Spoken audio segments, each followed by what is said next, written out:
যাহ, ঘটনায় আসি। দিনটা ছিল গ্রীষ্মের শেষ দিক। আকাশ মেঘলা। আমার বাড়ির দেওয়ায় বসেছিলাম, তসবিহ জপ করছিলাম। গ্রামের প্রায় সবাই জানে আমি সহজে কারো ডাকে সাড়া দিই না, খুব জরুরি কাজ না হলে যায় না। ঠিক সেই সময় পাশের গ্রাম ধরলা পাড়ার মধ্য থেকে ধরি উড়িয়া এক বৃদ্ধ ছুটে এলেন। তার হাঁটার ধরন, বুকের রেখায় ফুটে উঠল চরম উদ্বেগ। সবকিছু যেন আসন্ন বিপদের ইঙ্গিত দিচ্ছিল। শেষ বললেন, কবিরাজ সাহেব, কবিরাজ সাহেব, একটু শুনেন, দয়া করে শুনেন, দয়া করে শুনেন। বৃদ্ধের কণ্ঠস্বরে রীতিমতো কান্না তেরে ভেঙে যাচ্ছিল। আমি তাকে বসতে বললাম। তিনি ধপ করে বাড়িতে বসে পড়লেন। তার নাম বিরন পিয়া, প্রায় 60 ঊর্ধ্ব হবেন। পরনে ময়না ফতুয়া আর লুঙ্গি, চোখ দুটো রীতিমতো রক্ত জবার মতো লাল হয়ে গেছে। বললাম, কি হয়েছে মিলন মিয়া? শান্ত হয়ে বলুন তো। আমি ধীর কণ্ঠে জিজ্ঞেস করলাম। মিলন মিয়া আর নিজেকে ধরে রাখতে পারলেন না, হাও বাও করে কেঁদে ফেললেন। তার সেই কান্না শুধু কষ্টের বহিঃপ্রকাশ নয়, যেন বুক ফাটা আর্তনাদ। আবার মায়াটারে বাঁচান হুজুর, আবার মায়াটারে বাঁচান। আমার একমাত্র সন্তান রোজিনা, ও আর মানুষ নাই হুজুর। 6টা মাস হয়ে গেছে। 6টা মাসে 4টা শয়তানি ইফরিত জিন আমার মায়াটারে তিলে তিলে শেষ করে দিতেছে। তার কথাগুলো শুনে আমার মুহূর্তের মধ্যেই যেন সজাগ হয়ে গেল মনটা। 4টা ইফরিতি জিনের মধ্যে সবচাইতে শক্তিশালী ভয়ঙ্কর শয়তানি শক্তি, আবার 4টা একসাথে, এটা কোনো সাধারণ ঘটনা হতেই পারে না। বিরন মিয়া নিজের কান্নার সামলে কাঁপা কাঁপা গলায় বলতে লাগলেন, হুজুর, প্রথম দিকে সামান্য জ্বর ছিল, ও কারণে ভয় পাওয়া ছিল। এরপরে শুরু হলো আসল উৎপাত। প্রতি রাতে হুজুর, প্রতি রাতে ঠিক মধ্যরাতে এক বিভৎস চিৎকার শোনা যেত। আমার ঘুম ভেঙে যেত হুজুর। ঘরে গিয়ে দেখতাম রোজিনা অজ্ঞান হয়ে পড়ে আছে। তার শরীরের আসরের দাগ, দাঁতের কামড়ের দাগ, আর গায়ের মাংস যেন ধীরে ধীরে শুকায় যেতেছিল হুজুর। মনে হইতেছিল কে যেন তার শরীরের রক্ত চুইসা নিচ্ছে হুজুর। আমার মেয়ে এখন শুধু একটা জীবন্ত কঙ্কাল হয়ে গেছে। চামড়া কুচকে গেছে, চোখ দুটো কোঠরের ভিতর ঢুকে গেছে হুজুর। সে আর হাসে না, কথাও বলে না, শুধু ভয়ে ভয়ে কাঁপে উঠে হুজুর। 6 মাস ধরে তারা রোজ নাকি খারাপ কাজ করতেছে, অত্যাচার করতেছে, আর ওর রক্ত খেয়ে ফেলতেছে। আমার মেয়ে মরে যেতেছে হুজুর, একদম মরে যেতেছে। বিনর মিয়ার বুক রীতিমতো চাপড়ে কান্নার দৃশ্য দেখে আমার পাষাণ মনটাও ধাক্কা খেয়ে গেল। এই লোকটার আকুতি মিনিতে উপেক্ষা করা যায় না। আমি গভীর শ্বাস নিলাম আর বললাম, আপনি বাড়ি যান বিনর মিয়া, আল্লাহর উপর ভরসা রাখুন। আমি এই ঘটনা শুনে রাখলাম, কিন্তু যা বুঝতে পারছি এটা এত সহজ হবে না। জানা মতোই পৃথিবীতে যত জিন আছে সবচেয়ে শক্তিশালী জিনদের মধ্যে ইফরিত অন্যতম। আবার এখানে 4টি ইফরিত আছে, 4টি। আমি এর আগে খোঁজ দেব, কেমন, কারণটা কি, কেন এমনটা হলো, কে করলো, সমস্ত কিছু জেনে বুঝে তবেই আমি আপনার গ্রামে যাব। এখন আপনি যান, তবে যাওয়ার আগে একটু বলে যান, আগে কোনো হুজুর বা তান্ত্রিককে এনেছিলেন আপনার মেয়েকে দেখানোর জন্য? মিলন মিয়া বললেন, হুজুর, অনেক তান্ত্রিক কবিরাজ আনছি, কেউ কোনো রকম কিচ্ছু করতে পারে নাই। সবাই পালাই গেছে। এই ইফরিতের নাম শুনে পালাই গেছে হুজুর, পালাই গেছে। অনেককে তোর মাইরে ফেলছে। আমি একেবারে নিরুপায় হয়ে গেছি হুজুর, কিছু একটা করুন। আমি বললাম, ঠিক আছে, চিন্তা করবেন না, দেখি কি করা যায়। আমি তো উছিলাম মাত্র, আল্লাহ যদি বাঁচান অবশ্যই আপনার মেয়ে বেঁচে যাবে, কেমন? বিরন মিয়া উঠে দাঁড়ান। তার চোখ থেকে তখন অশ্রু গড়িয়ে পড়ছে। তিনি আমার হাত চেপে বললেন, হুজুর, আপনি কিন্তু আমার শেষ ভরসা হুজুর। আল্লাহর পরে আপনি আছেন। আমার রোজিনারে বাঁচান হুজুর, আমি অপেক্ষা করবো আপনার জন্য। তিনি চলে যাওয়ার পর আমি উঠে দাঁড়ালাম। মনটা অস্থির হয়ে উঠল। এরকম জঘন্য কাজ সাধারণত প্রতিহিংসা ছাড়া হয় না। ইফরিতের মতো শক্তিশালী জিনকে কাজে লাগানো মানে এর পেছনে কোনো বড় জাদুকরের হাত আছে। আমাকে এখনই বনকারের সাথে কথা বলতেই হবে। আমি আমার পেছনে সে নির্জন কুঠিরে চলে গেলাম। আমার বাড়ির পেছনে একটা নির্জন কুঠির আছে। এই ঘরটা বাইরে থেকে দেখলে সাধারণ লাগলেও ভেতরে এমন কিছু শক্তিশালী উপাদান আছে যে সাধারণ মানুষের কল্পনার বাইরে। এটাই আমার জিন হাজির ক্রিয়ার ঘর। আমি ঘরের ভেতর ঢুকে গেলাম। দরজাটা বন্ধ করে দিলাম। ঘরের ভেতরে এক থমথমে অদ্ভুত গন্ধ, পুরনো কিতাব আর আগরবাতির গন্ধ চারিদিকটা ভরে গেল। আমি আমার গুরুর দেওয়া সেই বিশেষ তাবিজে হাত রাখলাম। সেটা আমার মাথার টুপির নিচে সবসময় লুকানো থাকে। আমি জানি এই তাবিজের শক্তি কি। এরপরে আমি মুনকারকে স্মরণ করার বিশেষ মন্ত্র যোগ করতে শুরু করলাম। প্রতিটি শব্দ যেন মহাবিশ্বের কোনো গোপন দ্বার খুলে দিচ্ছিল।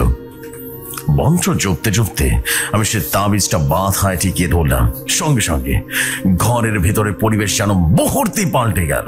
প্রথমে একটা অদ্ভুত নীরবতা, তারপর বিকট এক শব্দ। মনে হলো পৃথিবী কেঁপে উঠেছে। আমার ঘরের বাইরে গ্রামের ভেতরে গাছপালা বটমট বটমট করে শব্দ করে ভাঙতে শুরু করলো। শুকনো ডাল নয়, একেবারে তাজা তাজা গাছ ভেঙে পড়তে শুরু করলো। তাদের ডালপালা যেন অদৃশ্য কোনো শক্তির চাপে দুমড়ে মুচড়ে যাচ্ছে। ঘরটা একেবারে যেন ভূমিকম্পের মতো কাঁপতে শুরু করলো। আমার চারপাশে সবকিছুই তাদের স্থিরতা রীতিমতো হারাতে শুরু করলো। আমি স্থির হয়ে দাঁড়িয়ে রইলাম। এই ভয়াবহতা আমার কাছে নতুন নয়। প্রতিবার মুনকার হাজির হলে এমনটাই হয়। এই শক্তি সামলানোর সাহস আর ক্ষমতা আমার খুব কম মানুষেরই আছে। আর ঠিক সেই সময় একটা তীব্র বৃষ্টির সুবাস এই পুরো ঘরটা রীতিমতো ভরে গেল। সেটা বেলি ফুলের গন্ধ, এমন একটা তীব্র গন্ধ যে মাথা ঝিমঝিম করতে শুরু করলো। এই সুবাস হলো মুনকারের আগমনের বার্তা। সেই যখন রুহানি রূপে থাকে তখন তার চারিদিকে বেলি ফুলের সুগন্ধ ছড়িয়ে পড়ে। এরপরে কোণের দিকের মতো দেয়াল ঘেঁষে এক দানবীয় আকৃতির ছায়া ধীরে ধীরে জমাট বাঁধতে শুরু করলো। সেই ছায়া অন্ধকার হলো, তার মধ্যে এক তীব্র আলোর ঝলকানি ছিল। প্রথমে শুধু বিশাল আলো, যেন পাহাড়ের চূড়ার মতো। তারপর সেই ছায়া আরো ঘনীভূত হয়ে নির্দিষ্ট একটা মানবীয় আকার নিল। আমার কাছে দাঁড়িয়ে বলল, হুজুর স্মরণ করেছেন? কণ্ঠস্বর সেটা কোনো মানুষের নয়, একটা গম্ভীর ভারী গর্জন। মনে হলো হাজার হাজার বছর পুরনো কোনো পাথর একসঙ্গে ভেঙে পড়লো। মুনকার, তোমার কাছে আমার জরুরি কাজ আছে, আমি শান্তভাবে বললাম। দানব আকৃতির ছায়া আমার জিন সাহায্য করে। জিন তখন স্থির, তার চৌদ্র যেন আগুনের গোলা। আমি তাকে বিদন মিয়ার মেয়ের পুরো ঘটনা জানালাম। রোজিনার উপরে 4টা ইফরিতের অত্যাচার, 6 মাসের ধরে রীতিমতো রক্তপান করা আর ধীরে ধীরে বেড়ে ফেলার সমস্ত বিবরণ দিলাম।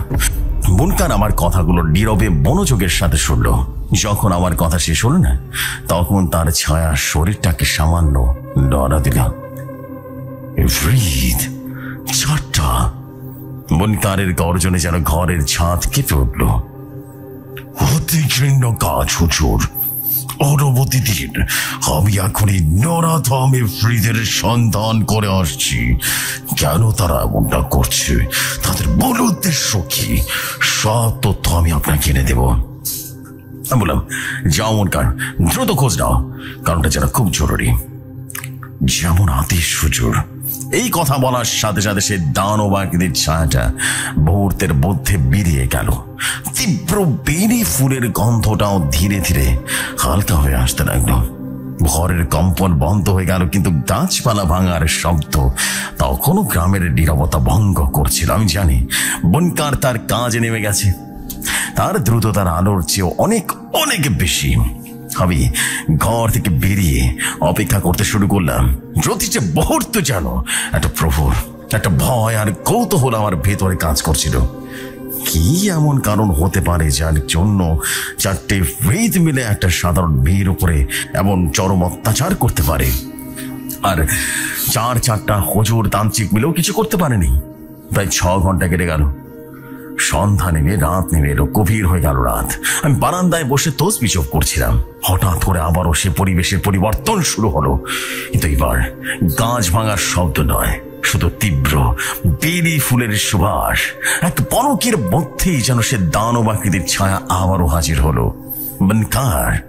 মুনকার এসেছে। আমি বললাম, মুনকার সাহেব, খবর কি? মুনকার তখন বলল, হুজুর খবর তো ভালো নয়, এর পেছনে এক নরাধম মানুষের হাত আছে। মুনকারের কণ্ঠস্বর এবার যেন রাগে থর থর করে কাঁপছিল। আমি বললাম, খোলাসা করো তো। হুজুর, আপনার সন্দেহ ঠিক। এটা একটা কালো জাদুর ভয়ঙ্কর খেলা। বেটার সাবেক প্রেমিক, তার নাম ছিল রাসেল, সেই এই জঘন্যতম কাজটি করেছে। বেটা তাকে ফিরিয়ে দিয়েছিল। সেই রাগে এবং অপমানে সহ্য করতে না পেরে রাসেল এক অন্ধকার সাধকের কাছে যায়। সেই সাধক রাসেলকে এই 4টি ফ্রিদ জিনকে বশ করে রোজিনার উপরে লেলিয়ে দেওয়ার কৌশল শিখিয়ে দেয় হুজুর। আমি মাথা নাড়লাম আর বললাম, প্রেমী প্রত্যাখ্যাত হয়ে প্রতিশোধ? মানুষ এত জঘন্য হতে পারে? মুনকার তখন বলল, হুজুর, এই ফ্রিদ শুধু রোজিনাকে কষ্ট দিচ্ছে না, তার রাসেলের নির্দেশে প্রতি রাতে তাকে খারাপ কাজ করাতে বাধ্য করছে, যন্ত্রণা দিচ্ছে। তার আত্মা, তার রক্ত, তার শক্তি, শরীর সবকিছু ধীরে ধীরে ধ্বংস করে দিচ্ছে হুজুর। তার জীবনী শক্তি শেষ করে দিচ্ছে। এই কথাগুলো শুনে আমার ভেতর একটা তীব্র ক্রোধের রীতিমতো জন্ম নিল। শুধু অত্যাচার নয়, এমন বিভৎসতা। আমি যেন হাত বষ্টিবদ্ধ করে ফেললাম। বনকার একটু থেমে গেল। তারপরে দানবীয় হাত থেকে একটা প্রাচীন ছোট্ট তাবিজ আর একটা কাঠের শিশি আমার দিকে বাড়িয়ে দিল। হুজুর, এই তাবিজ খুব শক্তিশালী হুজুর। এটা ফ্রিদের শক্তিকে কিছুটা হলেও স্তব্ধ করে দিবে। আর শিশিতে আছে জমজমের পানি পরানো। এই পানি রুকিয়া করার সময় ব্যবহার করতে হবে। আমি সমস্ত কৌশলের ভিতরে ঢুকিয়ে দিয়েছি। কাল সকালে আপনি যখন ওদেরকে রুকিয়া করবেন, তখন এই পানি ওদের শরীরে ছিটিয়ে দিবেন। এতে করে ওদের বাঁধন দুর্বল হয়ে যাবে। আর একটা কথা মনে রাখবেন হুজুর, ওরা সহজে হার মানবে না। ওরা ইফরিত, প্রচন্ড পরিমাণে অহংকারী, প্রতাপশালী জিন। ওরা আপনাকে আক্রমণ করবে, আপনি তৈরি থাকবেন। আর যদি আপনাকে আক্রমণ করে তাহলে তো আমি আছি। আমি তাজবিটা আর জমজমের পানিটা ভর্তি সেই শিশিটা হাতে নিলাম আর বললাম, ধন্যবাদ মুরকার, অবশ্যই আমি বেঁচে থাকতে এই কাজ আমি করেই ছাড়বো। কাল সকালে আমি রওনা দিব। আমি প্রস্তুত থাকবো হুজুর ওদের শাস্তি দেওয়ার জন্য। আমার দরবারে প্রস্তুত আছে হুজুর। এই বলে মুনকার বেলি ফুলের সুবাসের সাথে আবারও বিদায় গেল। আমি সেই শিশি তাবিজটা দিয়ে সারা রাত রীতিমতো জেগেছিলাম। পরের দিন ভোর হতে আমি বিরন বিহার গ্রামের দিকে রওনা দিলাম। মনে এক মিশ্র অনুভূতি, ভয় নয় কিন্তু এক অদ্ভুত চাপা উত্তেজনা। আমি জানি এক ভয়ঙ্কর যুদ্ধ হবে। বিরন মিয়ার বাড়িতে যখন পৌঁছালাম, তখন গ্রামের সবাই রীতিমতো ভিড় করে আছে। আমাকে দেখে বিরন মিয়া ছুটে এলেন। তার চোখে তখনও জল। হুজুর, আপনি এসেছেন? আমার মেয়েকে বাঁচান হুজুর। আমি তার সঙ্গে তার ঘরের ভিতরে গেলাম। দরজা খুলে ভেতরে ঢুকতে আমি থমকে দাঁড়ালাম। আমার সারা শরীর যেন জমে গেল। আমি জীবনে বহু শয়তান দেখেছি, বহু মৃতপ্রায় মানুষের চিকিৎসা করেছি, কিন্তু এমন বিভৎস দৃশ্য আমি আগে কখনো দেখিনি। রোজিনা বিছানায় শুয়ে আছে। সে আর মেয়ে নয়, এক জীবন্ত প্রেতাত্মা যেন হয়ে গেছে। তার শরীর এমন ভাবে শুকিয়ে গেছে যেন মনে হচ্ছে যেন চামড়া দিয়ে শুধু হাড়গুলোকে ঢেকে রাখা হয়েছে। সবচেয়ে ভয়ঙ্কর তার মুখশ্রী, গালের মাংস রীতিমতো খসে খসে পড়ছে। দাঁতগুলো সে মাংস থেকে বেরিয়ে আছে। কি বিভৎস! চোখ দুটো রীতিমতো খসে খসে পড়ছে, কোঠর থেকে রীতিমতো ঢুকে গেছে। আর সেই চোখের সীমা রীতিমতো যন্ত্রণায় ভরে গেছে। আমি পরিষ্কার দেখতে পেলাম রোজিনার আশেপাশে তার শরীরের উপরে বিছানার চার কোণে কালো কালো ছায়াগুলো দাঁড়িয়ে আছে। 4টে ফ্রিদ। তারা রোজিনার জীবনী শক্তি ধীরে ধীরে শেষ করে দিচ্ছে। তাদের উপস্থিতি এতটাই শক্তিশালী যে ঘরের বাতাস ভারী হয়ে উঠছে। মনে হচ্ছিল যেন কেউ বরফের মধ্যে দাঁড়িয়ে আছে। আর রোজিনার শরীর থেকে একটা পচা মাংসের গন্ধ পাওয়া যাচ্ছিল। আমি এক মুহূর্ত দেরি করলাম না। দেরি করলে মেয়েটা শেষ হয়ে যেতে পারে। আমি বললাম, মিলন মিয়া, সবাইকে বাড়ি যেতে বলুন। আমি এখনই আমার রুকিয়া কার্যক্রম শুরু করবো। ঘর খালি হতে আমি সমস্ত শক্তিকে এক জায়গায় করলাম। কিতাব খুলে বসলাম। জমজমের পানি ভর্তি সে শীষটা হাতে নিলাম। চক দিয়ে একটা গোল বৃত্ত আঁকলাম। সে বৃত্তে আমি নিজে বসলাম এবং আর একটা বৃত্তে সে মেয়েটাকে বসিয়ে দিলাম কোনোভাবে। আমি উঁচু স্বরে পবিত্র কোরআনের আয়াতে জপ করতে শুরু করলাম।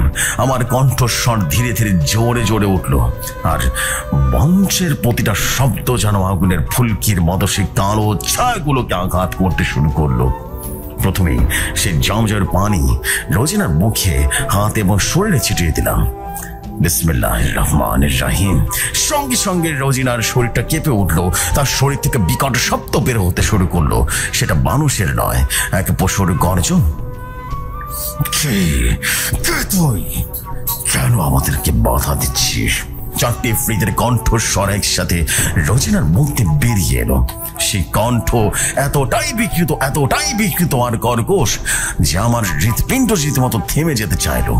আমি বললাম, আমি মতিউর রহমান, আমি হুজুর কবিরাজি করি। আমি তোমাদের আল্লাহর নামে নির্দেশ দিচ্ছি, আল্লাহর হুকুমে এই নিষ্পাপ মেয়ের শরীর ছেড়ে বেরিয়ে যাও। আমি আমার সর্বশক্তি দিয়ে কথাটা বললাম। ওখান থেকে উত্তর এলো, বেরিয়ে যাব? অত সহজ নয়। আমরা 6 মাস ধরে ওর রক্ত খেয়েছি, ওর শরীরটাকে ভোগ করেছি।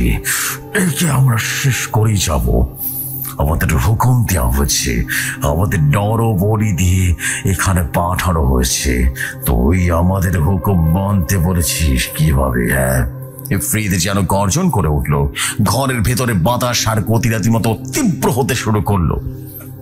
আমি বললাম, তোমাদের হুকুমদাতাকে আমি চিনি। প্রতিশোধের নামে তোমরা একটা নিষ্পাপ মানুষের প্রাণকে তিলে তিলে মারছো। আমি তোমাদের হুঁশিয়ারি করছি, এখনো সময় আছে, বেরিয়ে আসো, নাহলে কিন্তু তোমাদের পরিণতি অনেক ভয়ঙ্কর হবে। নিজেদের অনেক শক্তিশালী ভাবছো, লাভ নেই। আমি কিন্তু মানুষ, আর মানুষ হচ্ছে আল্লাহ তাআলার সবচাইতে সৃষ্টির সেরা জীব। মাথা রেখো। আমি রীতিমতো চিৎকার করে উঠলাম। তারা বলল, আমরা ভয় পাই না, আমরা ইফরিত। তোর মতো সামান্য মানুষ আমাদের কি করবে রে? তুই তো শুধু একটা কবিরাজ। আমাদের হুকুমদাতার শক্তি তোর চেয়ে অনেক অনেক বেশি। আমরা বের হব না। এই নিয়ে তাদের সাথে আমার তর্ক বিতর্ক শুরু হয়ে গেল। আমি বঞ্চযোগ করতে লাগলাম, আর ইফরিতগুলো রোজিনার শরীর ব্যবহার করে আমাকে গালাগালি করে হুকুম দিতে শুরু করলো। রোজিনার মুখ দিয়ে এমন সব নোংরা আর কুৎসিত কথা বের হচ্ছিল যা আমার পক্ষে শোনাও এক প্রকার অসম্ভব হয়ে পড়লো। মেয়েটার যন্ত্রণা দেখে আমার চোখে জল চলে আসলো। সে আর নড়তে পারছিল না, শুধু চোখ দিয়ে অবিরত জল গড়িয়ে গড়িয়ে পড়ছিল। সে যেন ভেতরে ভেতরে চিৎকার করছিল, কিন্তু কোনো আওয়াজ বের হচ্ছিল না। আমি শেষবারের মতো জমজমের পানি ছিটালাম। বেরো, তোমাদের আর এক মুহূর্ত এখানে থাকতে হবে না। ঠিক সেই মুহূর্তে ইফরিতগুলো আর তর্ক করলো না। তারা ক্রোধে উন্মত্ত হয়ে গেল। রোজিনার শরীরটা যেন ধনুকের মতো বেঁকে গেল। তার মুখ দিয়ে বিভৎস এক হাসি বেরিয়ে এলো। তাহলে দে, তোর শক্তি কত দেখি। রোজিনার শরীর থেকে একটা কালো ছায়া বেরিয়ে এলো, আর সে ধোঁয়া সরাসরি আমার দিকে বিদ্যুতের গতিতে বেগে আসলো। চারটায় ইফরিত জিন রীতিমতো আমার উপরে ঝাঁপিয়ে পড়লো। তাদের উদ্দেশ্য ছিল একটাই, আমাকে মেরে ফেলা, আমাকে ছিন্ন ভিন্ন করে দেওয়া। তাহলেই সে এই মেয়েটাকে একেবারে শেষ করতে পারবে। আমার উপরে সেই কালো ছায়া আক্রমণের সঙ্গে সঙ্গে পরিবেশটা যেন ভয়ঙ্কর প্রলয়ঙ্কারী এক রূপ নিল। শো শো শো শো করে শব্দ হতে শুরু করলো। ঘরের চারপাশে বাতাসের এক ভয়ঙ্কর ঘূর্ণিঝড় শুরু হলো। ঘূর্ণি এমন এক শক্তিশালী হলো যে আশেপাশের কাছের জানালাগুলো রীতিমতো ভেঙে চুরমার হয়ে গেল। গাছের ডালপালাগুলো যেন দারুণের মতো দুমড়ে মুচড়ে গেল। চারিদিকে বাতাস যেন অবিশ্বাস্য রকমের ভারী হয়ে উঠলো, যেন পৃথিবীর মাধ্যাকর্ষণ শক্তি হাজার গুণে রীতিমতো বেড়ে গেছে। ঘরের ভেতরের হঠাৎ করে আলো রীতিমতো ঝলমল করে উঠলো। সেটা কোনো সাধারণ আলো নয়, এটা তীব্র সাদাটে নীলা কালো। ঠিক সেই সময় আকাশ থেকে ভেসে এলো এক ভয়ঙ্কর মহাজাগতিক হুঙ্কার।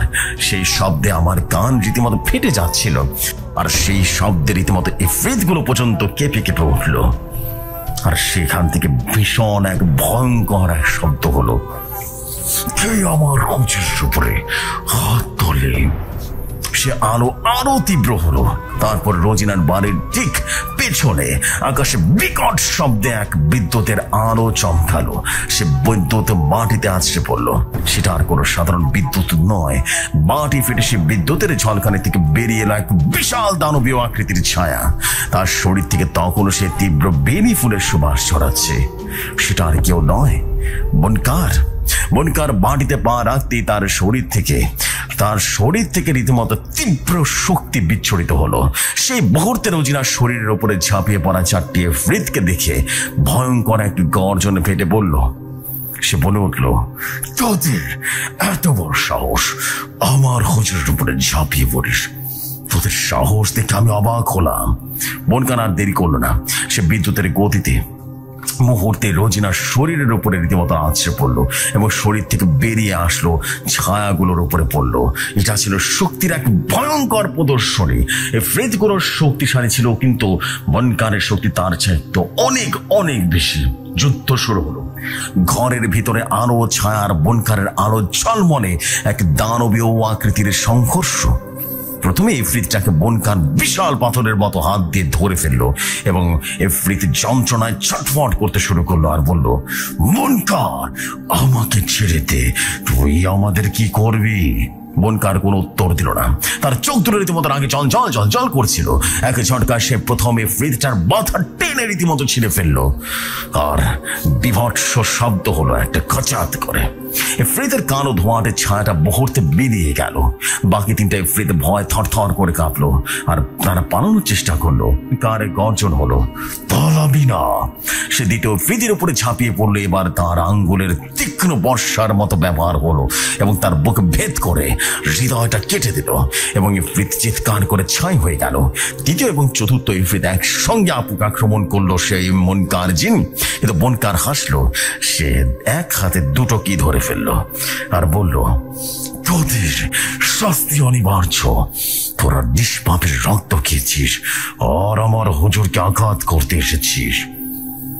একই সঙ্গে সে দুটো ইফরিতের মাথা রীতিমতো টেনে ছিঁড়ে ফেললো।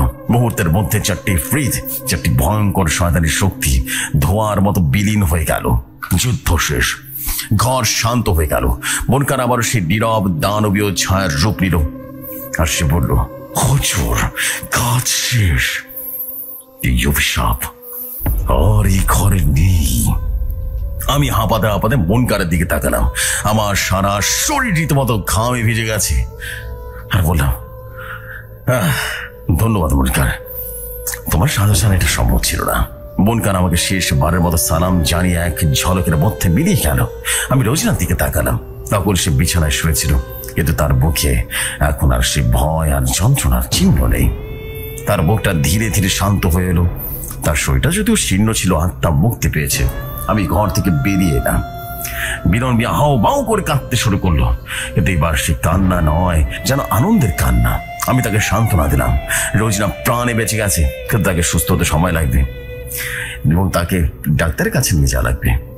কিন্তু সে এখন একদম মুক্ত। সেদিন রোজিনাকে মুক্ত করার পর যখন আমি গ্রামে ফিরে আসছিলাম, তখন আমার মনে হচ্ছিল এই যুদ্ধ শুধু রোজিনার জন্য ছিল না। এই যুদ্ধ ছিল মানুষের বিশ্বাস আর অন্ধকারের মধ্যে।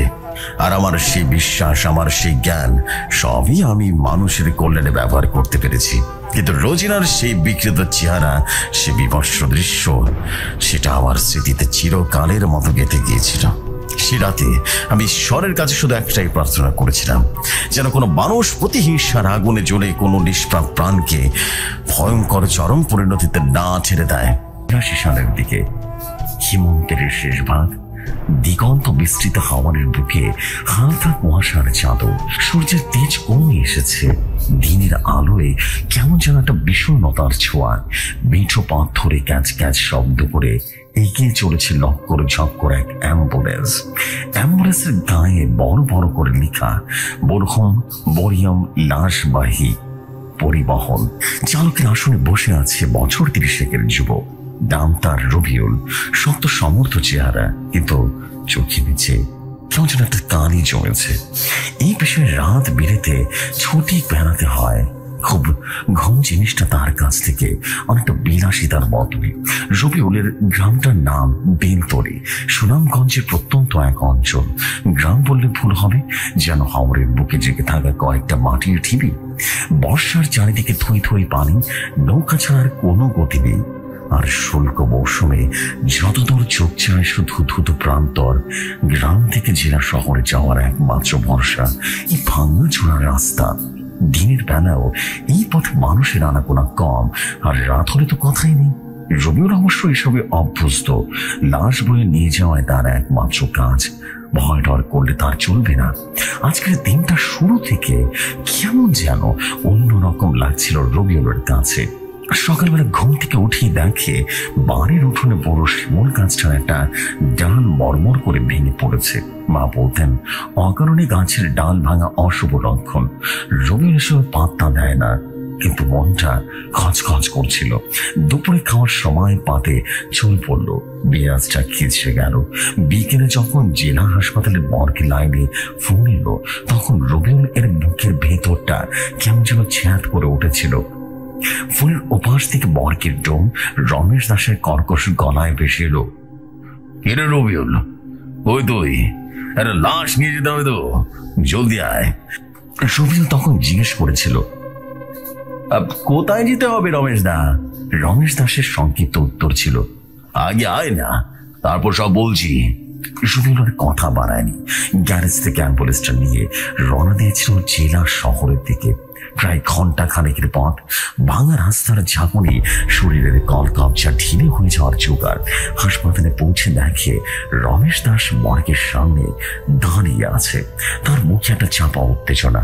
কি ব্যাপার রমেশ দা, এত তাড়া দিচ্ছিল যে? রবিউল জিজ্ঞেস করলো। রমেশ দাস চারদিকে তাকিয়ে বিশেষ করে বলল, শোন, লাশটা সুবিধার না রবিউল, সাবধানে নিয়ে যাবি। রবিউলের কপালে ভাঁজ পড়ল। মানে কি হয়েছে? রমেশ দাস বলল, লাশটা একটা মাঝ বয়সী মহিলার, রাম মায়াবতী, বললি, গলায় ধরে দিয়ে মরেছে। মরার পর থেকে অদ্ভুত সব কাণ্ড করছে। অদ্ভুত কাণ্ড মানে বুঝলাম না তো। হ্যাঁ, লাশে মর্গে আনার পর থেকে ঘরের বাতি কয়েকবার জলে নিবেছে, আর রাতের বেলা ফিসফিস নাকি আওয়াজ শোনা যাচ্ছে। ছায়া মূর্তি নাকি দেখা যাচ্ছে, ভয়ঙ্কর ব্যাপার করছে, বুঝতে চান? আমি তো ভয় রীতিমতো রাতে ঘুমাতে পারছিলাম না, বুঝলি। রবিউল মনে মনে হাসলো। রমেশ দাস লোকটা বরাবর একটু ভীত প্রকৃতির, অথবা মনের ভুল। সে বলল, আরে বাদ দাও তো রমেশ দা, ওসব কিছু না, লাশটা কোথায় সেটা বলো। রমেশ দাস তার মর্গের ভেতরে নিয়ে গেল। ঘরটা বেশ বড়, কিন্তু স্যাঁতস্যাঁতে আর অন্ধকার। ফরমালিনের তীব্র গন্ধে দম বন্ধ হয়ে আসার উপক্রম হলো। ঘরের একটা কোণে একটা ট্রলিতে সাদা কাপড়ে ঢাকা একটা লাশ। রবিউল এগিয়ে গেল। কাপড়ের একটা অংশ সরাতেই তার বুকের ভেতরটা কেমন যেন ধক করে উঠলো। মহিলার মুখটা অসম্ভব ফ্যাকাশে, চোখটা কেমন যেন খোলা, যেন তার দিকে তাকিয়ে আছে। গলায় দৌড়ের গভীর দাগ। কিন্তু সবচেয়ে অদ্ভুত ব্যাপার হলো, মহিলার ঠোঁটের কোণে যেন একটা হালকা হাসির রেখা ফুটে উঠেছে। রবিউলের শরীরটা কেমন যেন শিরশির করে উঠলো। রমেশ দাস বলল, দেখেছিস কেমন অদ্ভুত লাগছে না? অদ্ভুতভাবে দাঁড়িয়ে আছে, যেন জীবন্ত। রবিউল আর বেশিক্ষণ সেখানে দাঁড়াতে পারল না।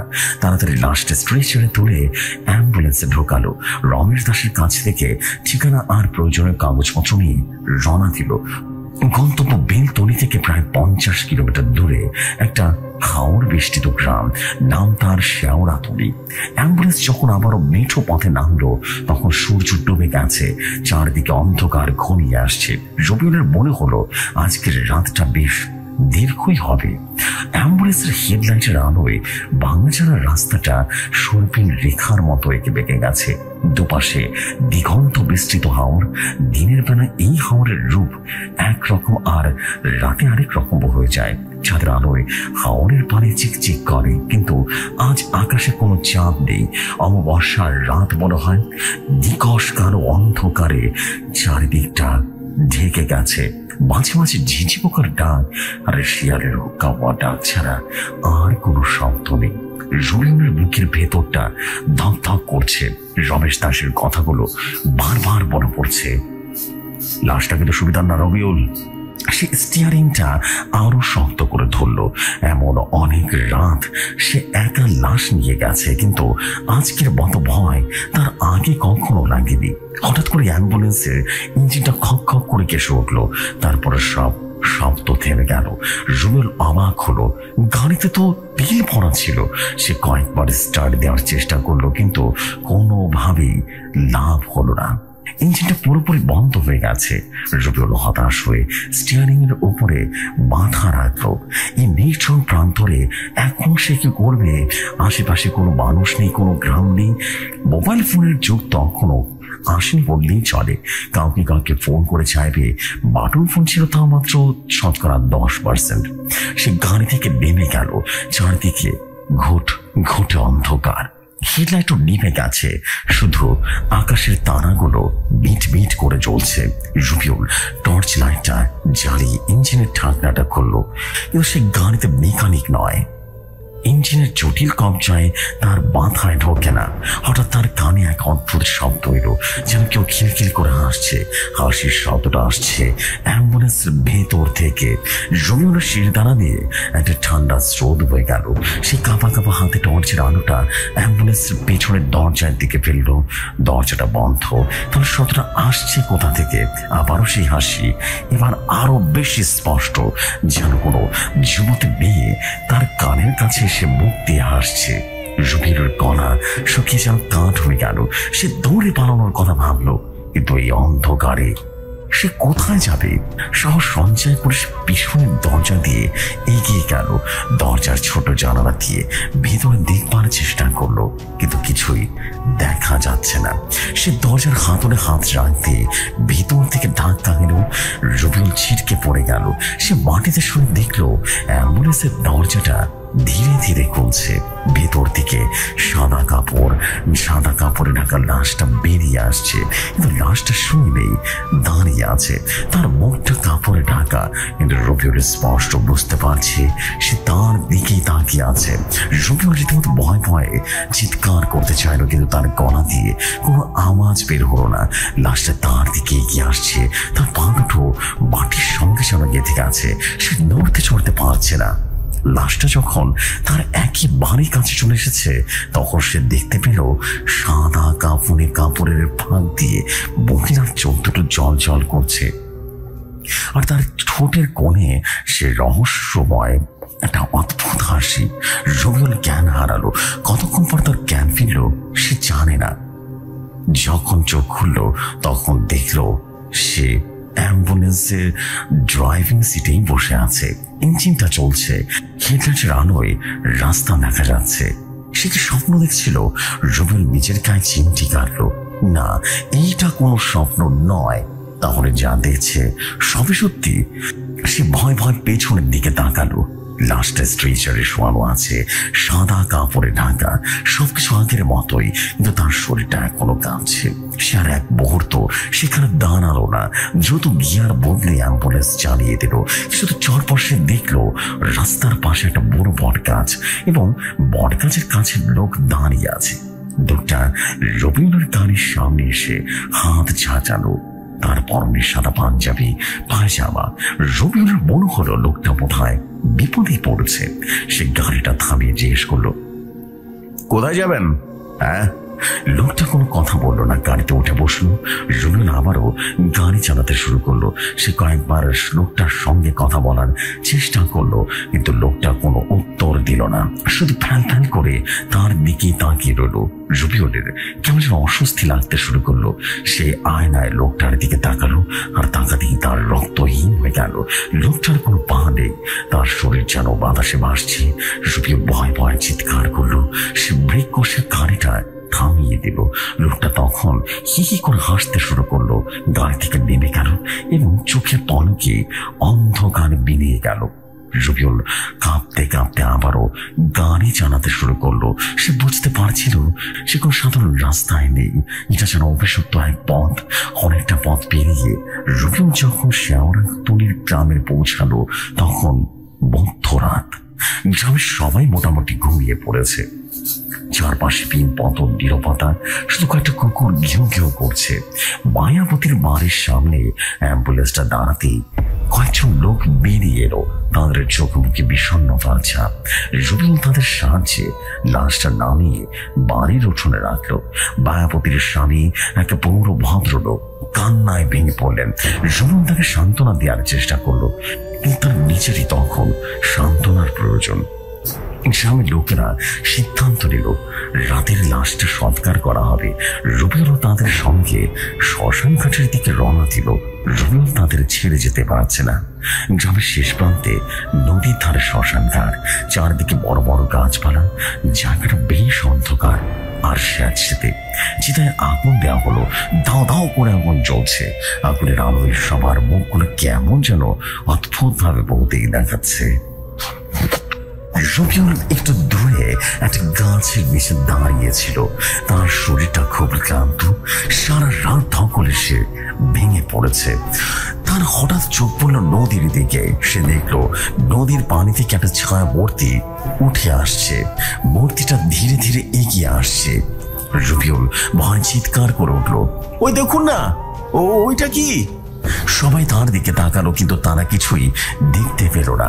গ্রামের পণ্ডিত মশাই বলল, কি হয়েছে বাবা, তুমি ভয় পেয়েছো নাকি? রবিউল বলল, না, আমি সত্যি দেখেছি একটা ছায়া মূর্তি। পণ্ডিত মশাই হাসলো আর বলল, ও কিছু না, তোমার চোখের ভুল।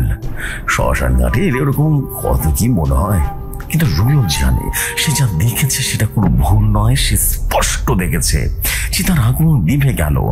সবাই যখন ফিরে যাওয়ার প্রস্তুতি নিচ্ছে, তখন হঠাৎ করে একটা দমকা হাওয়া বইতে শুরু করলো। শ্মশানের ছায়াগুলো উড়তে লাগলো, আর সেই ছায়ার মধ্য থেকে আবহ তৈরি হলো। আবহটা মায়াবতীর। তার পরনের সাদা শাড়ি, চুলগুলো যেন খোলা। সে শূন্যে ভাসছে আর খিলখিল করে হাসছে। এবার সবাই দেখলো, ভয় তাদের মুখ ফ্যাকাশে হয়ে গেল। তারা যে যেদিকে পারলো দৌড়ে পালালো। রবিউলও দৌড়ানোর চেষ্টা করলো, কিন্তু সে পারলো না। তার পা দুটো যেন মাটিতে আটকে গেছে। মায়াবতীর প্রেতাত্মা তার দিকে এগিয়ে এলো। তার চোখ দুটো যেন আগুনের গোলার মতো জ্বলছে। সে রবিউলের ঘাড়ে তার ঠান্ডা হাত রাখলো। রবিউল অনুভব করলো তার শরীরটা যেন অবশ হয়ে যাচ্ছে। রবিউল যখন চোখ খুললো, তখন দেখলো সে তার বাড়িতে নিজের বিছানায় শুয়ে আছে। তার পাশে বসে আছে এক বয়স্ক ভদ্রলোক। রবিউল সালাম দিয়ে জিজ্ঞেস করলেন, কে আপনি? আর আমি পাশে বা আসলাম কি করে? সে বয়স্ক লোকটি বলল, আমি কোনো সাধারণ মানুষ নই, আমি একজন জিন। আমার নাম আলী নিজাম আব্বাস উদ্দিন। যেটা রবিউল এবং তার পরিবার জানতো না, সেটা ছিল রবিউলের পূর্বপুরুষের একজন ভালো জিন। সে গতকাল রাতে রবিউলকে সাহায্য করেছিল। সেই থেকে সে পরিবারের সাথে ভালো একটা সম্পর্ক গড়ে ওঠে। রবিউল যখন জিজ্ঞেস করলেন, আচ্ছা, রাতে যখন আমি অজ্ঞান হয়ে গেছিলাম তখন আমার সাথে কি করেছিল? তখন সে জিনটা রবিউলকে বলে, যখন মায়াবতীর প্রেতাত্মা তোমার ছুটে আসে, তখন রবিউল কিছুটা আশ্বস্ত হলো। তার কথা শুনে রবিউল তার কাছে জিজ্ঞেস করলেন, সে জিন এখন কেমন লাগছে আর কি ঘটেছিল? সমস্ত ঘটনা খুলে বলো তো। রবিউল তাকে সমস্ত ঘটনা খুলে বলল। সে জিন সমস্ত ঘটনা শুনল এবং বলল, তুমি ভয়ঙ্কর এক পেতনির পাল্লায় পড়েছিলে রবিউল। মায়াবতী আত্মহত্যা করেছে, আর তার আত্মা কিন্তু শান্তি পায়নি। এখন সবার উপর প্রতিশোধ দিতে চায়। রবিউল বলল, এখন আমি কি করব হুজুর? রবিউল তাকে হুজুর ডাকলো আর বলল, আমার খুব ভয় করছে। সে জিনটা বলল, ভয় পেও না, আমি তোমার সঙ্গে আছি। ওই পেতনিকে আমি অবশ্যই সাহায্য করব। সেই রাতে রবিউল আর সেই জিন চলে গেল শ্মশান ঘাটে। সেই জিন তার জিনের শক্তিতে মায়াবতীর আত্মাকে দেখতে পেল। সে তখনও সেখানেই ঘুরে বেড়াচ্ছিল। সেই জিন তার সঙ্গে কথা বলল, তাকে বোঝানোর চেষ্টা করলো, কিন্তু মায়াবতীর আত্মা কোনো কথা শুনতে রাজি নয়। সে রবিউলকে আক্রমণ করতে চাইল। তখন সে জিনটা তার আসল রূপ ধারণ করলো। তার চেহারাটা ভয়ঙ্কর হয়ে উঠল। সে মায়াবতী আত্মাকে একটা কাঁচের বোতলে বন্দি করে ফেলল। তারপর সে বোতলটা নিয়ে চলে গেল গ্রামের সবচেয়ে পুরনো কবরস্থানে। সেখানে একটা গভীর গর্ত করে বোতলটা পুঁতে দিল। রবিউল হাফ ছেড়ে বাঁচল। রবিউল সেই জিনটাকে ধন্যবাদ জানালো। সেই জিনটা তাকে বলল, রবিউল, এই পেশা তোমার জন্য খুব ঝুঁকিপূর্ণ, তুমি এটা ছেড়ে দাও। রবিউল তখন বলল, কিন্তু এইটা ছাড়া তো আমার আর কোনো কাজ আমি জানি না। সে জিনটা তখন বলল, আমি তোমাকে অন্য কাজের ব্যবস্থা করে দেব, তুমি আর কখনো লাশ বয়ে নিয়ে যাবে না। রবিউল তার কথা রাজি হয়ে গেল। সে অ্যাম্বুলেন্সটা বিক্রি করে দিল। সে জিনের সাহায্যে একটা ছোট্ট ব্যবসা শুরু করলো। এখন সে আর লাশবাহী অ্যাম্বুলেন্স চালায় না, কিন্তু সেই ভয়ঙ্কর রাতের কথা সে কোনোদিন বলতে পারবে না। অমাবস্যার রাতে যখন হাওরের বুকে অন্ধকার নেমে আসে, আসে তখনও তার বুকের ভেতরটা কেঁপে ওঠে। তার মনে হয় যেন মায়াবতীর সেই খিলখিলানি হাসি সে এখনো শুনতে পাচ্ছে। জোশী ভাই এখানেই ঘটনা শেষ করেন শ্রী ভাই। এখন আমি আমার দ্বিতীয় ঘটনায় চলে যাচ্ছি। এই গল্পের নাম লাশ কাটা ঘরের আর্তনাদ। আমি মূল ঘটনায় প্রবেশ করছি। আমি যার কাছ থেকে ঘটনা সংগ্রহ করেছি তার ভাষায় তুলে ধরছি। আসসালামু আলাইকুম বিরাজ ভাই, কেমন আছেন? আমি আমার পরিচয় এবং ঘটনার সাথে যারা জড়িত তাদের নামগুলো ছদ্মনাম ব্যবহার করব। শহর থেকে খানিকটা দূরে পুরনো হাসপাতালের পেছনে অবস্থিত বনটা যেন নিজেই এক জীবন্ত কিংবদন্তি। উঁচু প্রাচীর আর ঘন গাছের আড়ালে থাকা এই দালানটাকে দিনের বেলাতেও কেমন যেন ভুতুরে বলেই মনে হয়। দেয়ালে খসে পড়া পলেস্তার, শ্যাওলা ধরা চাঁদ আর ভাঙা কাছের জানালাগুলো যেন যুগের পর যুগ ধরে জমে থাকা অসংখ্য ডা বলা গল্পের সাক্ষী। রাতের অন্ধকারে এই বনটা হয়ে ওঠে সাক্ষাৎ বিভীষিকার। আর এই বিভীষিকার সাথে ঘরে করে আজ প্রায় 30 বছর ধরে জুম হিসেবে কাজ করছে হারুন। হারুনের বয়স এখন 60-এর কোঠায়। দম্বা হাড়, ঝিরে ঝিরে চেহারা, কোঠরে বসা চোখ আর পাকা চুলের হারুনকে দেখতে কেমন যেন অপার্থিব লাগছে। বছরের পর বছর ধরে অসংখ্য লাশ কাটাছেঁড়া করে তার হারুন অনুভূতিগুলো যেন ভোতা হয়ে গেছে। রক্ত বচ্চা, পচা গলা লাশের দুর্গন্ধ এসবই তার জীবনের অংশ। ভয় জিনিসটা তার জীবন থেকে যেন মুছে গেছে অনেক আগে। অন্তত সে তাই মনে করত। আজকে এই রাতের আগ পর্যন্ত, রাত তখন প্রায় 2:30টা, বাইরে ঝুম বৃষ্টি হচ্ছে। থেকে থেকে মেঘের গর্জনে কেঁপে উঠেছে চারপাশ। বিদ্যুতের ঝলকানি ক্ষণিকের আলো যেন মর্গের ভেতরটা পড়ছে আর তারপর আবারও ডুবে যাচ্ছে ঘটঘটে অন্ধকারে। হারুন তার ছোট্ট ঘরটাতে বসে বিড়ি টানছিল। আজ রাতে মনটা ভালো নেই। দুপুরে একটা অজ্ঞাত পরিচয়ের যুবকের লাশ এসেছে। হাইওয়েতে পাওয়া গেছে, কোনো গাড়ি চাপা নিয়ে চলে গেছে, হয়তোবা মাথাটা থেতলে গেছে। মুখ চেনার কোনো উপায় নেই। এমন লাশ হারুনের কাছে নতুন কিছু না, কিন্তু আজ কেমন যেন ভেতরটা কেমন যেন খচখচ করছে। কে হারুন, গোবাস নাই? বরকের বয়স্ক দারোয়ান রহমতের গলা শুনে হারুন চমকে উঠল। না রে ভাই, ঘুম আসছে না, শরীরটা ভালো দেখতেছে না। হারুন জবাব দিল, এই বান্নার রাতে আর কাজ করিস না, যা বাড়ি যা, আমি আসি। রহমত অভয় দিল। হারুন একটা দীর্ঘশ্বাস ফেলে বলল, না রে, সকালে পুলিশের লোক আসবে, পোস্টমর্টম রাতে সেরে ফেলতে হবে। তুই বরং যা, তোর ঘরে গিয়ে শুয়ে পড়। রহমত আর কথা বাড়ালো না। ছাতা মাথায় নিয়ে সে ঘরের দিকে চলে গেল। হারুন বিড়িটা শেষ করে উঠে দাঁড়ালো। এবার কাজে নামতে হবে। বরকের মূল ঘরটা বেশ বড়।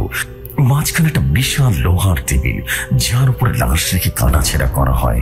টেবিলের পাশে একটা ট্রলিতে সাজানো রয়েছে তার নানা রকম সরঞ্জাম, ছুরি, কাঁচি, করাত আর কত কি। দেয়াল ঘেঁষে রয়েছে কয়েকটা বড় বড় ফ্রিজিং চেম্বার, যেখানে লাশ সংগ্রহ করা হয়। ঘরের একটা কোণে একটা পুরনো সিঙ্ক, যার কল নিয়ে দিন রাত টুপটাপ করে পানি পড়ছে। আর পুরো ঘর জুড়ে রয়েছে একটা তীব্র ঝাঁঝালো ফরমালিনের গন্ধ, যা যে কোনো সাধারণ মানুষের শ্বাসরোধ করার জন্য যথেষ্ট। কারণ তার সরঞ্জামগুলো নিয়ে টেবিলের দিকে এগিয়ে গেল। সাদা চাদরে ঢাকা লাশটা ধীরে স্থিরে শুয়ে আছে। সে চাদরটা সরাতে গিয়েও কেমন যেন থেমে গেল। তার মনে হলো চাদরের ভেতর থেকে মৃদু একটা গোয়ানির শব্দ ভেসে এলো। হারুন কান খানা করলো। না, কিছুই না, হয়তো বৃষ্টির শব্দের জন্য তারা শুনতে ভুল হয়েছে। কাজের সময় সব ভাবে যাবে চিন্তা। নিজেকে ধমক দিল হারুন। সে এক ঝটকায় চাদর সরিয়ে দিল, আর চাদরটা রাতের বেলায় তার বুকের রক্ত হিম হয়ে গেল। যুবকের থেতে যাওয়ার বুকটা যেন আখের মতো নেই। কাঁচের রক্ত আর মগজ মিলেমিশে একাকার হয়ে গেছে। বুকটার উপরে দুটো চোখ যেন স্পষ্ট ফুটে উঠেছে। চোখ দুটো খোলা, স্থির, অপলক। সে চোখে কোনো মনি নেই, শুধু ধবধবে সাদা, যেন দুটো মার্বেল বসিয়ে দেওয়া হয়েছে।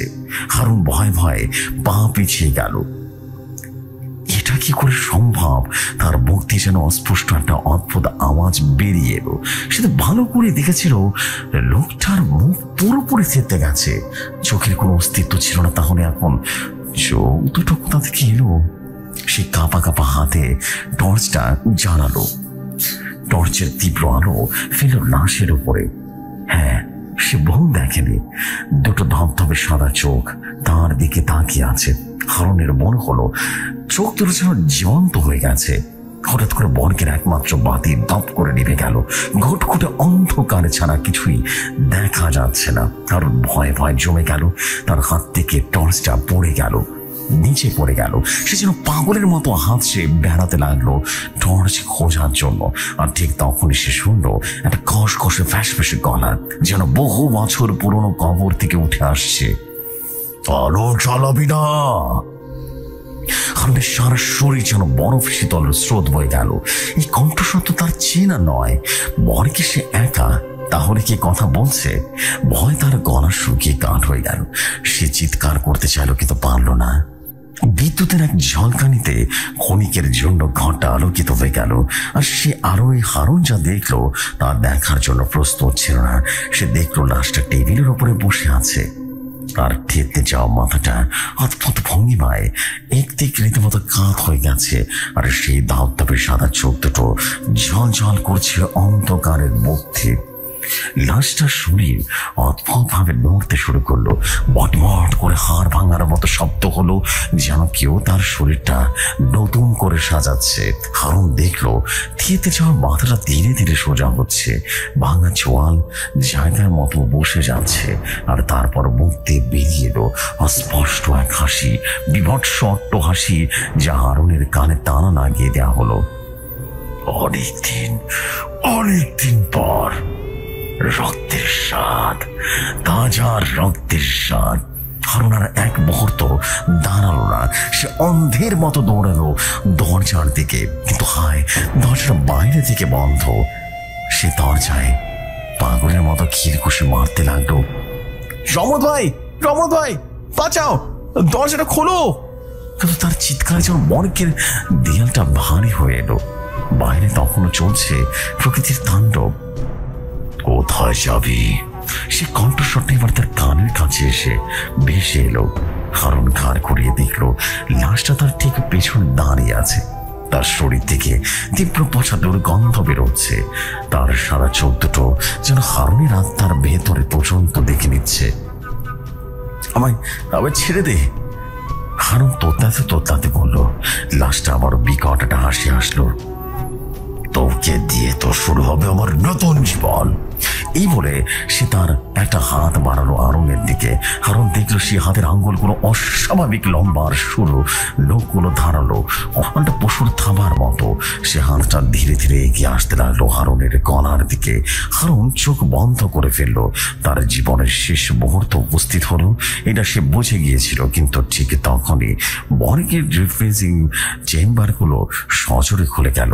আর সে তার ভেতরে বেরিয়ে এলো একটা ভয়ঙ্কর ছায়ামূর্তি। ফ্রিজিং চেম্বারের দরজাটা খোলার শব্দে হারুনের ঘর কাটলো। সে চোখ খুলে দেখলো তার সামনে দাঁড়িয়ে থাকা ভয়ঙ্কর মূর্তিটা থমকে গেছে। সেও ঘাড় করিয়ে তাকাচ্ছে চেম্বারের দিকে। হারুন সেদিকে তাকালো। চেম্বারের ভেতর থেকে ছায়ামূর্তিটা বেরিয়ে এসেছে। সেটা একজন বৃদ্ধার। তার পরনের সাদা থান, চুলগুলো যেন স্বর্ণের মতো সাদা, চামড়া এতটাই কুচকে গেছে যে মুখটা প্রায় চেনাই যায় না। চোখ তুলে নিতে অত দগদগে লাল, যেন তো একটা জ্বলন্ত অঙ্গার। বৃদ্ধার মূর্তিটা চেম্বার থেকে বেরিয়ে আসতে লাগলো এবং দাঁড়িয়ে গেল। আর তার হাতে পুরোনো আমলের লাঠি। সে লাঠি ঠুকে ঢুকে এগিয়ে আসতে লাগলো। তার হাঁটার ভঙ্গি কোনো জড়তা নেই, বরং এক ধরনের দৃঢ়তা আছে। তুই আবারও এলি কেন? যুবকের লাশটা যেন হিস হিসে উঠলো, কিন্তু তার কণ্ঠে এবারে স্পষ্ট ভয় বোঝা গেল। বৃদ্ধা মূর্তিটার কোনো জবাব দিল না। সে শুধু জ্বলন্ত চোখ দিয়ে তাকিয়ে রইল যুবকটির দিকে। তার ঠোঁটের কোণে ফুটে উঠল এক রহস্যময় হাসি। তোর তোর সাহস তো কম নয়, আমার শিকার তুই ভাগ বসাতে এসেছিস। যুবকটি রীতিমতো গর্জে উঠল। বৃদ্ধা এবার মুখ খুলল। তার কণ্ঠস্বর ছিল শীতল শান্ত, কিন্তু তার মধ্যে এমন কিছু ছিল যা হারুনের বুকের ভেতরটা কাঁপিয়ে দিল। ও তোর শিকার নয়, ও আমার শিকার। আজ রাতেই বর্গের সব লাশ আমার। এই কথা শুনে যুবকটি সাদা চৌদ্দর যেন আরো সাদা হয়ে গেল। সে এক পা পিছিয়ে গেল। তুই কি বলতে চাস? কি বলতে চাস? যা বোঝার বুঝে নে। বৃদ্ধটা বলল, আজ অমাবস্যার রাত, আজ আমাদের রাত। এই ঘর আজ আমাদের দখলে থাকবে। এই কথা শেষ হওয়ার সাথে সাথে বর্গের বাকি ফ্রিজিং চেম্বারগুলোর দরজা এক একে করে খুলতে শুরু করলো, আর ভেতর থেকে বেরিয়ে আসতে লাগলো একের পর এক লাশ। কোনটা পুরুষের, কোনটা নারীর, কোনটা শিশুর। তাদের সবার শরীর পচে গেছে। কারো হাত নেই, কারো পা নেই, কারো মাথাটাই হয়তো বা শরীর থেকে আলাদা হয়ে ঝুলছে। কিন্তু তাদের সবার চোখে বৃদ্ধার মতো দগদগে লাল। হারুন দেখলো ঘরটা মুহূর্তের ভেতরে যেন অসংখ্য ভয়ঙ্কর পচাগলা লাশের ভিড়ে তারা সবাই নীরবে দাঁড়িয়ে আছে, যেন আদেশের অপেক্ষায়। তাদের সম্মিলিত পচা গন্ধ আর শীতল নিঃশ্বাসের ঘরের বাতাস ভারী হয়ে উঠেছে। হারুন শ্বাস নিতে পারছিল না। তাদের মনে হচ্ছিল সে এক্ষুনি জ্ঞান হারাবে। যুবকের লাশটা এবার ঘাবড়ে গেছে। সে এদিক ওদিকে তাকাতে লাগলো, যেন পালানোর পথ খুঁজছে। বৃদ্ধা তার দিকে তাকিয়ে আবারও হাসলো। পালানোর কোনো পথ নেই রে। তুই আমাদের নিয়ম ভেঙেছিস, তুই সময়ের আগে জেগে উঠেছিস, তাই তোর শাস্তি পেতেই হবে। এই বলে বৃদ্ধা তার হাতের লাশটা হাতে নিয়ে মাটিতে একটা টোকা দিল। সাথে সাথে ঘরের সব লাশগুলো একসাথে রীতিমতো নড়ে উঠল। তার সবাই ধীরে ধীরে ধরতে লাগলো যুবকটিকে। যুবকটি ভয় চিৎকার করে উঠল, না, আমার সাথে এমন করিস না, ভুল করেছি। কিন্তু তার কথায় কেউ কান দিল না। লাশগুলো তাকে ঘিরে ধরলো, বৃত্ত তৈরি করলো। তারপর তারা একসাথে ঝাঁপিয়ে পড়লো তার উপরে। কারণ দেখলো এক নারকীয় দৃশ্য। পচাগুলো লাশগুলো তাদের ধারালো নখ দাঁত দিয়ে ছিঁড়ে খুঁড়ে রীতিমতো খেতে লাগলো যুবকটির শরীর। তার আর্তনাদ, চিৎকার আর মাংস ছেঁড়ার বিভৎস শব্দে বর্গের ঘর নরকে পরিণত হলো। আর ওরা সহ্য করতে পারলো না। সে দুই হাত কান চেপে ধরে মাটিতে বসে পড়লো। তার চোখ দিয়ে রীতিমতো অনর্গল পানি পড়ছে। তার 30 বছরের ডোম জীবনে সে যা দেখেনি, আজ এক রাতে সে তার চেয়ে অনেক বেশি ভয়ঙ্কর কিছু দেখে ফেললো। কিছুক্ষণ পর সবকিছুই শান্ত হয়ে গেল। হারুন ভয়ে ভয়ে চোখ খুলল। সে দেখলো মেঝেতে পড়ে আছে যুবকটির ছিন্ন ভিন্ন দেহ, আর বাকি লাশগুলো আবারও সারিবদ্ধভাবে দাঁড়িয়ে আছে, যেমন কিছুই হয়নি। বৃদ্ধা মূর্তিটা এবার হারুনের দিকে এগিয়ে গেল। হারুন ভয়ে ভয়ে চোখ বন্ধ করে ফেলল। সে জানে এবার তার পালা। বৃদ্ধা তার সামনে এসে দাঁড়ালো। হারুন তার শীতল নিঃশ্বাস নিজের মুখের উপরে অনুভব করতে পারছিল। সে মৃত্যুর জন্য প্রস্তুত হইল। চোখ খোল। হারুন কাঁপা কাঁপা চোখে তাকালো। সে দেখলো বৃদ্ধার লাল চোখ দুটো তার দিকে তাকিয়ে আছে, কিন্তু সেই চোখে কোনো হিংস্রতা নেই, বরং আছে করুণা। ভয় পাস না, আমরা তোর কোনো ক্ষতি করব না। হারুন যেন হতভম্ব হয়ে গেল। সে কিছু বলতে পারলো না, শুধু ফেলে ফেলে করে তাকিয়ে রইল। তুই আমাদের জগতের মানুষ নস, তুই ভুল সময় ভুল জায়গায় এসে পড়েছিস। বৃদ্ধা বলল, কিন্তু তুই একটা জিনিস দেখেছিস যা কোনো মানুষের জীবিত মানুষরা দেখার কথা নয়, তাই একটার দাম তোকে দিতে হবে। কি দাম? হারুন যেন ভাঙা গলায় জিজ্ঞেস করলো। বৃদ্ধা তার একটা হাত বাড়ালো। তার আঙ্গুলগুলো ছিল বরফের মতো ঠান্ডা। সে হাতে হারুনের কপালে আলতো করে ছুঁয়ে দিল। সাথে সাথে হারুনের মনে হলো তার মাথার ভেতরটা যেন খালি হয়ে যাচ্ছে। তার স্মৃতি, তার অনুভূতি, তার ভয় সব যেন শুষে নিচ্ছে। সে দেখলো তার চোখের সামনে পড়ে যাওয়া রাতের সব ভয়ঙ্কর ঘটনাগুলো ধীরে ধীরে ঝাপসা হয়ে যাচ্ছে। আজ রাতের কথা তুই ভুলে যাবি, বৃদ্ধা বলল। তোর মনে থাকবে সেটা তোর স্বপ্ন, কিন্তু তোর মনে একটা ভয় থেকে যাবে। এই জেগে থাকার ভয়। তুই আর কোনোদিন এখানে আসবি না। হারুনের চোখ দুটো ধীরে ধীরে বন্ধ হয়ে এলো। সে জ্ঞান হারিয়ে বেঁচেতে লুটিয়ে পড়ল। সকালে রহমত যখন চোখ খুললো তখন হারুন মর্গের বেঁচেতে অজ্ঞান অবস্থায় পড়ে থাকতে দেখলো। তার সারা শরীর ঘামে ভেজা, চোখ দুটো খোলা, কিন্তু তাতে কোনো দৃষ্টি নেই। রহমত আর হাসপাতালের অন্য কর্মচারীরা মিলে হারুনকে তুলে নিয়ে গেল ওয়ার্ডে। ঘন্টাখানেক পর হারুনের জ্ঞান ফিরল। সে উঠে বসলো, কিন্তু তার কিছুই মনে নেই। শুধু মনে আছে সে রাতে পোস্টমর্টেম করার জন্য একটা মর্গে ঢুকেছিল। তারপর কি হয়েছে কিছুই মনে নেই। ডাক্তাররা ভাবলো হয়তো অতিরিক্ত কাজের চাপে অজ্ঞান হয়ে গেছিল। কিন্তু হারুনের ভেতরটা ওই ঘটনার পর থেকে আর আগের মতো ছিল না।